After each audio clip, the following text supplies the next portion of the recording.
The movie opens in 15th century England during a period of civil war in Britain, as the English kingdom struggles to defeat the rebel forces. The English recently defeated the Scottish army, and among those who survived is the young Englishman Henry Percy of the Hotspur family. He notices a badly wounded enemy soldier crawling on the ground and says that he's going in the wrong direction. Percy then impales him with a single stroke of his sword and ends his suffering. Later we see the Hotspur family dining at the same table as King Henry IV, a sickly old man and a slovenly drunkard. The king asks if they have taken any prisoners for him, but Percy replies no, because the king has not paid the ransom for one of his cousins, who remains in Welsh captivity. The king dismisses the hostage as nothing more than a rebel and a traitor, which enrages Percy, who begins to insult him. The king then threatens to cut off his head, prompting an angry Percy to walk away in the middle of the dinner. Afterwards, the king concludes that Percy will soon betray him,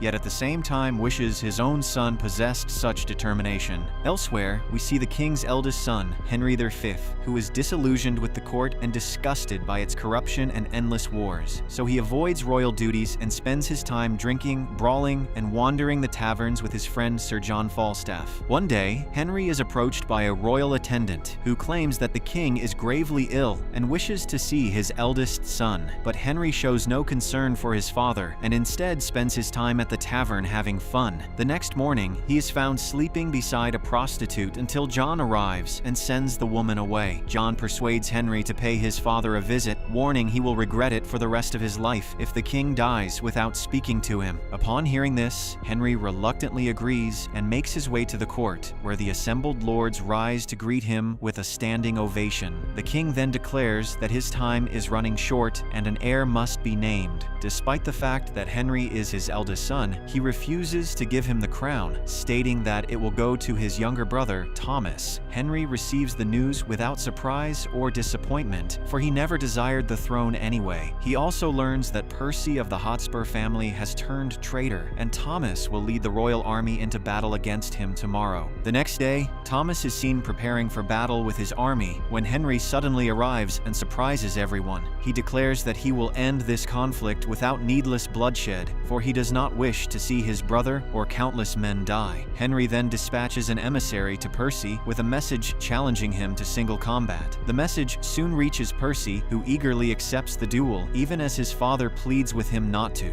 Not long after, Percy arrives at the battlefield, and the duel between him and Henry begins. Both demonstrate incredible skill, and they soon lose their swords and engage in brutal hand-to-hand combat. However, after a long and intense struggle, Henry draws a hidden dagger and ultimately stabs Percy in the throat, leaving both sides in shock and horror. Despite the victory, Thomas appears disappointed, believing that his brother has interfered with his affairs and stolen his glory. But Henry points out that he was not seeking fame but merely protecting his brother, who could have died. Following this, Henry returns to his former life, spending his days drinking heavily alongside John. However, one day he is approached by William, who is the Chief Justice and Chief Advisor to the king. He informs the prince that the king is dying and urges him to come to the court to be crowned, as the nation will descend into chaos without a leader. A hesitant Henry asks William to approach his brother, but William shockingly reveals that Thomas died in Welsh territory while attempting to quell a local rebellion.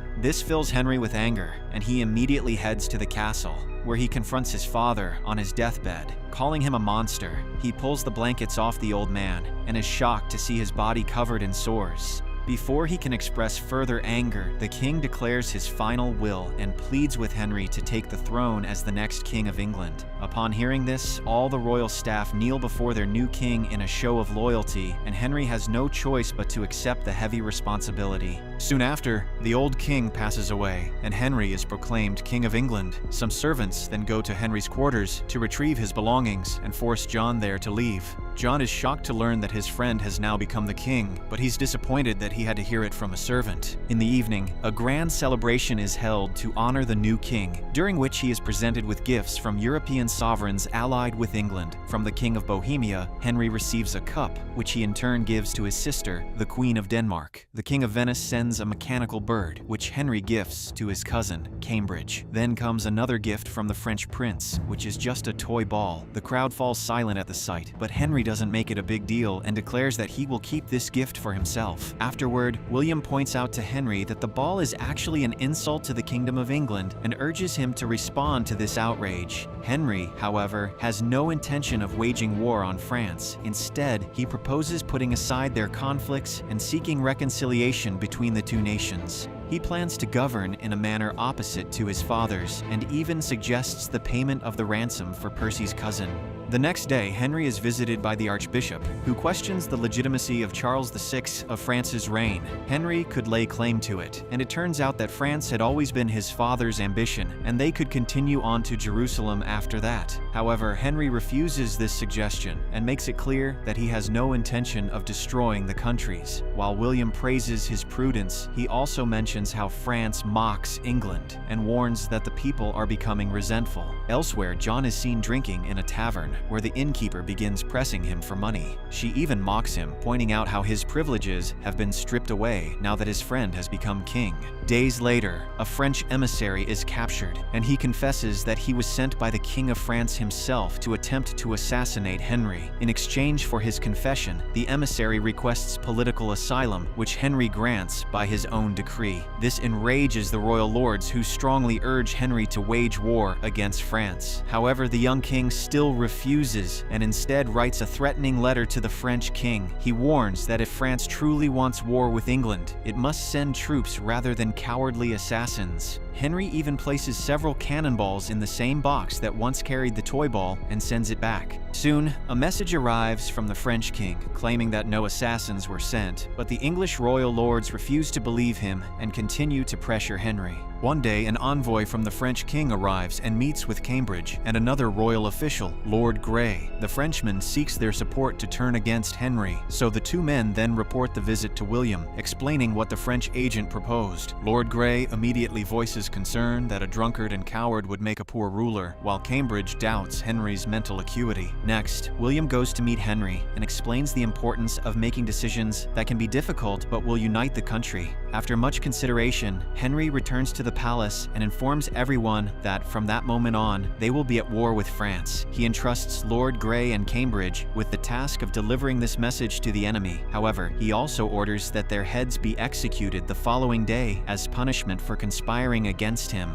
The next day, Henry watches the execution of both men with a heavy heart, as Cambridge is actually his cousin and was once a close friend. Afterwards, he goes to a tavern where he meets John and apologizes for abandoning him over the past few weeks. He then asks John to accompany him as one of his advisors, since he doesn't trust anyone in the court. John agrees to help, but on the condition that his friend settle his debts at the taverns, which Henry accepts without hesitation. The next day, Henry introduces John to all the lords in court, announcing that he has been appointed as his campaign chief because of his experience in combat. Most of the lords are deeply unhappy that the king would choose a drunkard to lead such an important mission, but they have no choice but to agree. After making the necessary preparations, Henry mobilizes his army and sets sail with the English fleet for France. They eventually arrive at the coastal village of Harfleur and are shocked to find that the place has already been abandoned. They soon learn that soldiers, civilians, and local nobles had taken refuge in the nearby stronghold, which the English were now besieging. The English begin bombarding it with locally constructed counterweight trebuchets, continuing day after day, yet the French still refuse to come out, and even though the building burns, it doesn't collapse. After a few days, the English begin pressuring Henry to advance and storm the city, but he's reluctant to risk the lives of his soldiers. He then asks for John's opinion, who advises waiting for the enemy to surrender, as he also doesn't favor shedding blood. This displeases the other soldiers, who worry about being starved or dying from disease. But soon, their fears prove unnecessary, as the French eventually surrender. The women and children are released, while the men are taken prisoner, and a garrison is established in the captured castle. Soon, Henry receives news that the Prince of France, Louis, has arrived and requested a meeting with the English king. Henry goes to meet him at his camp at night and quickly realizes that Louis has no intention of surrendering. The prince begins mocking Henry for his former life as a drunkard and then insults him with a series of inappropriate remarks. He even threatens to kill Henry and bury him under a little French tree. Henry, however, does not respond to any of the provocations and promptly leaves the camp. The next day, the English army advances deeper into the country, and once encamped, we soon see 3 English kids who head off alone into the woods nearby. Suddenly, one of the children is brutally surprised and stabbed in the back while collecting water from a stream. The other 2 begin to flee, but one is fatally struck by a bolt from a crossbow. This horrifies the 3rd child, but he's soon found by Louis, who assures him that he won't harm him and asks him to deliver a gift to his king. Shortly after, the shaken kid returns to the English camp with his friend's severed head, which horrifies everyone. This enrages Henry, so he approaches John and orders that the guards be doubled at night and that all the French prisoners be executed with their bodies impaled on stakes by the river. But John refuses to carry out such a mass execution and argues that Henry himself is not the kind of man capable of such atrocities. The next day, the troops continue advancing until they reach the foot of a slope near the village of Agincourt. Henry sends his fastest rider to scout the other side of the hill.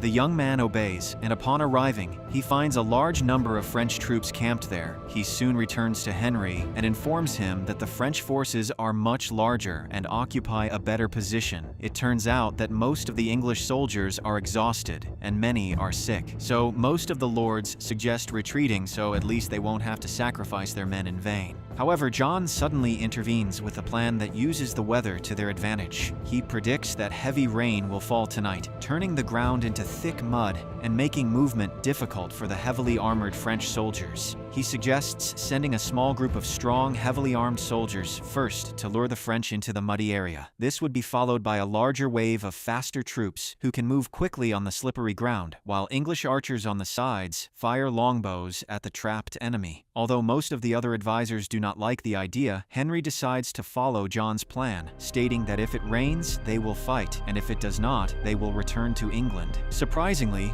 that night, as John predicted, it begins to rain heavily. In the morning, John decides to lead the first assault and dons heavy armor. He advises Henry not to engage too early in the fight, no matter what happens on the battlefield. However, Henry, wanting to save thousands of men in battle, decides to act on his own and arrives at the French camp. He proposes a one-on-one duel with Louis, and whoever wins will rule France. However, the arrogant prince refuses his offer and asks if Henry is afraid to face his army. With no other choice, Henry returns to his army and delivers an inspiring speech, urging his men to battle. The English troop, led by John, advances with the front line and draws in the French knights. Meanwhile, Henry heads to the forest and waits for the right moment to strike. As soon as the French approach, a rain of English arrows falls on them. A brutal slaughter erupts in the mud, with faces and armor crushed and bones broken. John receives a blow that knocks off his helmet, losing more and more breath as the soldiers crowd together. Henry orders another volley of arrows before charging out to fight with his men on the battlefield. In the end, Henry's decision to heed John's advice proves successful, and with the battle almost over, Louis unexpectedly appears on the battlefield and challenges Henry to a duel. However, Louis barely takes his first steps toward his challenger before he tragically slips on the muddy ground. This creates a very embarrassing situation, so the English soldiers repeatedly stab Louis to death, and the battle is finally won. After the battle, Henry finds his friend John among the fallen, probably dead from suffocation. This shatters him, and in his grief and anger, he shows no mercy to the French prisoners and orders them all executed. Next, Henry proceeds to the castle to meet with King Charles VI of France to discuss the terms of his surrender. The old king is willing to give up his kingdom and also speaks of the strained relationship he shared with his son. He also offers Henry the hand of his daughter, Princess Catherine, in marriage, effectively uniting France and England under a single crown. Henry accepts the French sovereign's proposal and returns to England while grieving for his friend. William thus offers his condolences for John's death and comforts him in his grief. Days later, Henry's wedding day arrives, and a jubilant crowd gathers outside the palace in England. The young king meets with Catherine, but she makes it clear that she will not submit to him and that he must earn her respect. She then asks why he attacked their country, so Henry reveals how her father sent an assassin to kill him. However, Catherine insists that her father never sent an assassin, and that all he ever wanted was peace. Henry then brings up the toy ball Louis sent to mock him, but Catherine says her brother is too stupid to do something like that. He then claims that her father's rule is illegitimate, but she retorts that Henry himself is the son of a usurper. She insults him further, calling him a foolish young man and easy to deceive. Upon hearing this, a stunned Henry goes to meet William, who is getting ready for the celebration. The king then asks how much land he owns now and how much he will receive after conquering France, but William replies that it is yet to be determined. Henry then asks how the French assassin came to find him, but the old man grows nervous and begins telling conflicting stories about how the assassin approached him, none of which make much sense. In the end, Henry finally realizes that William has been manipulating everything all along, and that it was he who plotted the entire scheme for his own benefit. The old man eventually admits this and claims that he gave the king what he had always wanted, to become a ruler respected by his followers and to secure the peace he had always wished. William then begs for forgiveness and prostrates himself at Henry's feet, but the king refuses to show mercy and stabs him in the neck to death. In the final scene, Henry goes to Catherine and says he will ask nothing of her except that she always speaks to him honestly and clearly. Catherine agrees, and the two take each other's hands as the people chant the name of King Henry to celebrate his victory over the French.